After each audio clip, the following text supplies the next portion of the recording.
नमस्कार दोस्तों, चलिए जानते हैं बिहार की सभी 38 जिलों की प्रमुख और बड़ी खबरें सिर्फ 10 मिनट में। इससे पहले अगर अपने इस चैनल को सब्सक्राइब नहीं किया है तो जरूर कर लीजिए ताकि हम रोज आपके लिए ताजा खबरें ला सकें। दिल्ली दौरे पर बिहार के मुख्यमंत्री सम्राट चौधरी ने उपराष्ट्रपति से मुलाकात कर राज्य के विकास और प्रशासनिक मुद्दों पर चर्चा की। वहीं मंत्री विजय कुमार सिंह ने प्रधानमंत्री नरेंद्र मोदी से मुलाकात कर उन्हें भगवान राम की प्रतिमा भेंट की। इस दौरान बिहार के विकास, कानून व्यवस्था और आगामी योजनाओं पर बातचीत हुई। आज मुख्यमंत्री सम्राट चौधरी दिल्ली में वरिष्ठ IAS अधिकारियों के साथ अहम बैठक करेंगे, जिसमें राज्य की प्रशासनिक तैयारियों और विकास कार्यों की समीक्षा की जाएगी। राजनीतिक हलकों में इन मुलाकातों को बिहार की भविष्य की रणनीति से जोड़कर देखा जा रहा है। केंद्र सरकार ने PDS यानी सार्वजनिक वितरण प्रणाली को पारदर्शी और मजबूत बनाने के लिए 3 बड़े सुधारों को मंजूरी दी है। इसके तहत राशन कार्ड सिस्टम से अपात्र लाभार्थियों को हटाया जाएगा ताकि सही लोगों तक अनाज का लाभ पहुंच सके। सरकार सार्थक PDS योजना के जरिए डिजिटल सत्यापन, डेटा अपडेट और वितरण व्यवस्था को बेहतर बनाएगी। नए सुधारों से फर्जी राशन कार्ड पर रोक लगेगी और पात्र परिवारों को समय पर खाद्यान्न मिल सकेगा। सरकार का कहना है कि इससे PDS प्रणाली अधिक पारदर्शी, आधुनिक और प्रभावी बनेगी तथा गरीबों को योजनाओं का सही लाभ मिलेगा। बिहार सरकार ने राज्य में सड़क नेटवर्क को मजबूत करने के लिए 5 नए स्टेट हाईवे परियोजनाओं को मंजूरी दे दी है। इन परियोजनाओं पर करीब 340 करोड़ रुपए खर्च किए जाएंगे। नई सड़कों के निर्माण से मधुबनी, सीतामढ़ी, दरभंगा, सुपौल और बक्सर समेत कई जिलों में आवागमन आसान होगा। सरकार का कहना है कि इससे यात्रा का समय कम होगा और व्यापार व रोजगार को भी बढ़ावा मिलेगा। सड़क निर्माण से ग्रामीण और शहरी इलाकों की कनेक्टिविटी बेहतर होगी। इन हाईवे परियोजनाओं को बिहार के इंफ्रास्ट्रक्चर विकास की दिशा में बड़ा कदम माना जा रहा है।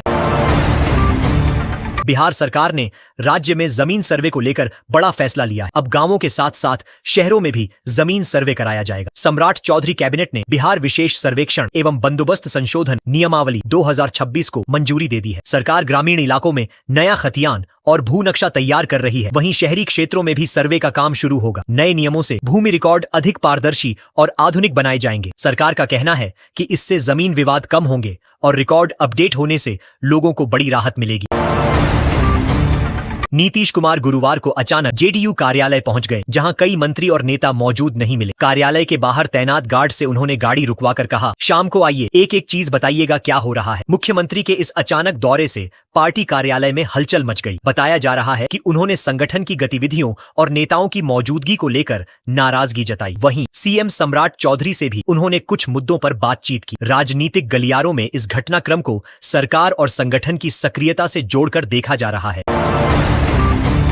बिहार के मुंगेर जिले में RPF जवान की हत्या का मामला सामने आया है। जवान 2 दिन पहले ड्यूटी के लिए निकले थे, जिसके बाद उनका कोई पता नहीं चला। गुरुवार को उनकी लाश बरामद होने से इलाके में सनसनी फैल गई। मृतक की पत्नी ने आरोप लगाया कि स्टेशन पर ड्यूटी के दौरान अपराधियों ने उनका अपहरण कर लिया और बाद में हत्या कर शव फेंक दिया। घटना की सूचना मिलते ही पुलिस और रेलवे अधिकारी मौके पर पहुंचे। पुलिस ने शव को पोस्टमार्टम के लिए भेज दिया है और मामले की जांच शुरू कर दी है। अपराधियों की तलाश में छापेमारी जारी है। पंजाब के लुधियाना में फैक्ट्री में काम करने वाले बिहार के एक मजदूर की किस्मत चमक गई। मजदूर ने 3 करोड़ रुपए की लॉटरी जीतकर करोड़पति बनने का सपना पूरा कर लिया। बताया जा रहा है कि वह पिछले 10 वर्षों से लगातार लॉटरी टिकट खरीद रहे। जीत की खबर मिलते ही परिवार और गांव में खुशी का माहौल। मजदूर ने कहा कि उन्हें भरोसा था कि एक दिन किस्मत जरूर बदलेगी। अब वह इस रकम से परिवार की आर्थिक स्थिति मजबूत करेंगे और बच्चों की पढ़ाई पर खर्च करेंगे। आसपास के लोग भी इस जीत को लेकर काफी उत्साहित हैं। पूर्व सांसद आनंद मोहन ने JDU को लेकर दिए अपने बयान पर फिर कायम रहते हुए कहा कि जिसने नीतीश कुमार की तपस्या पर पानी फेरा वह JDU छोड़ दे। उन्होंने कहा कि वे भौंकने वालों को जवाब नहीं देते और पार्टी के भीतर सच बोलना गलत नहीं है। आनंद मोहन ने दोहराया कि उन्होंने JDU को थैली वाली पार्टी कहा था और आज भी अपने बयान पर कायम है। उनके इस बयान के बाद बिहार की राजनीति में हलचल तेज हो गई है। JDU नेताओं ने बयान पर नाराजगी जताई है, जबकि विपक्ष इसे लेकर सरकार और पार्टी के अंदरूनी मतभेद से जोड़कर देख रहा है। केंद्रीय मंत्री नितिन गडकरी ने देश में नई एथेनॉल आधारित चूल्हा तकनीक पेश की है, जिसे LPG गैस सिलेंडर से सस्ता और पर्यावरण के अनुकूल बताया जा रहा है। गडकरी के अनुसार पानी में 7% एथेनॉल मिलाकर ऐसा ईंधन तैयार किया गया है जिससे चूल्हे में आग जलाई जा सकती है। उन्होंने कहा कि यह पूरी तरह स्वदेशी तकनीक है और इससे रसोई गैस पर लोगों की निर्भरता कम होगी। सरकार एथेनॉल के इस्तेमाल को बढ़ावा देकर आयातित ईंधन पर खर्च घटाने और किसानों को फायदा पहुंचाने की दिशा में काम कर रही है। बिहार के जहानाबाद साइबर थाने में तैनात एक इंस्पेक्टर को लापरवाही के आरोप में सस्पेंड कर दिया गया है। मगध रेंज के आईजी ने यह कार्रवाई आरोपी को जमानत मिलने के बाद की।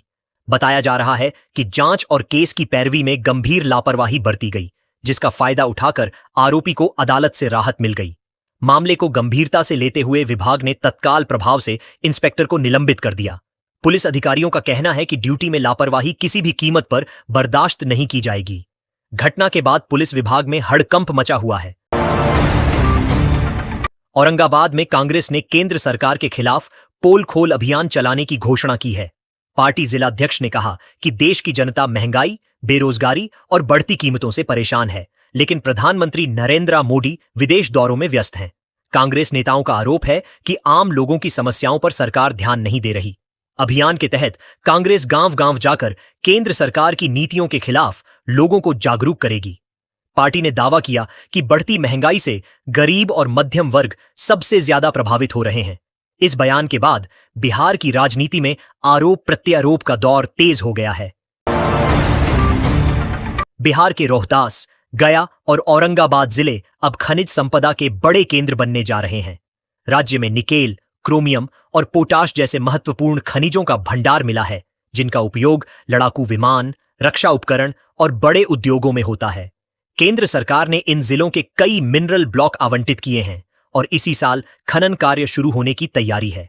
सरकार का दावा है कि इससे बिहार में उद्योग, रोजगार और राजस्व में बड़ा इजाफा होगा।